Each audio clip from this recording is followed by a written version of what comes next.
भगवान को संगीत इतना प्रिय है तो बंसी ही क्यों? सुखदेव जी बोले बंसी में वो गुण है। कैसा गुण? तो सुखदेव जी कहते हैं देखो, बांस से बंसी बनाया जाता है। बांस जंगल में होता है, धूप को सहा, बारिश को सहा, हर प्रकार के संघर्ष को बांस ने किया। बात को समझिएगा, वो जब जंगल में होता है बांस तो उसने संघर्ष किया, धूप बारिश हर चीज को सहा, ये उसका संघर्ष है। और ऐसे ही बांस को ला करके रख दो तो बंसी नहीं बनेगी। उसको काटा जाता है, उसके सीने में छेद किया जाता है, तब जाकर के बंसी बन के तैयार हुआ। ये उसका त्याग है, तपस्या है। हर प्रकार के मेहनत संघर्ष को बांस ने सहा, तब जाकर के बंसी बन गया। उसी प्रकार इंसान भी अगर मेहनत करना जान ले, संघर्ष को सहना सीख ले, तो बंसी समान लायक इंसान भी बन सकता है। और बंसी के एक और अच्छा गुण क्या है? बिन बजाए बंसी नहीं बजती।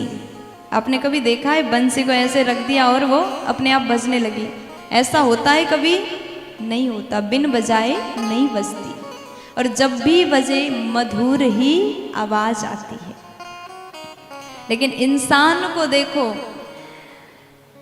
बिना काम के भी बोलते रहते हैं, और जब भी बोलते हैं कड़वा ही बोलते हैं। अगर मनुष्य को भी भगवान के प्रिय बनना है, बंसी बजा करके भगवान बहुत बड़ा ज्ञान देना चाह रहे हैं। अगर तुम भी बंसी समान मधुर बनोगे तो मैं तुमको अवश्य स्वीकार करूंगा। इसलिए बनना है तो बंसी समान बनिए। जहां जरूरत ना हो वहां मत बोलिए।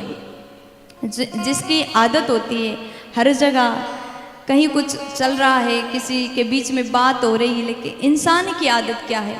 दो लोग बात कर रहे हो तो वहां जाकर के कुछ ना कुछ जरूर बोलेंगे। जहां जरूरत ही नहीं मत बोलो।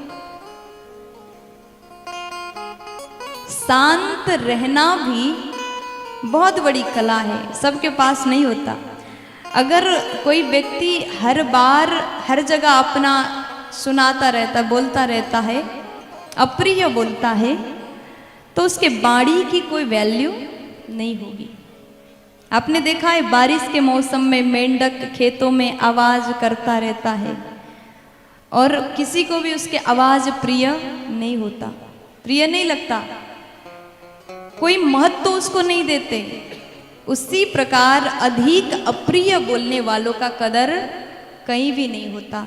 इसलिए बनना है तो बंसी समान बनिए। जब भी बोलो मधुर बोलो, जितना जरूरत हो उतना बोलो। जहां आपकी बोली की आवश्यकता हो, जहां पर आप बोले और आपकी वाणी का कदर हो, वहीं पर बोलिएगा।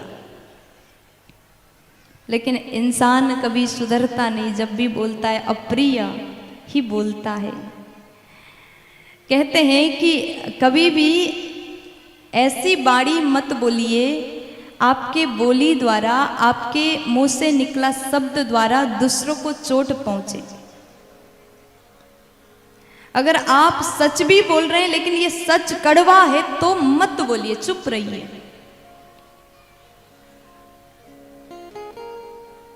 कहते हैं बंदूक के जो गोली होता है उसका घाव तो समय से ठीक हो जाता है, लेकिन बोली द्वारा जो चोट पहुंचता है वो घाव कभी ठीक नहीं होता, भरता नहीं। इसलिए इतना ही बोलो जितना जरूरत हो।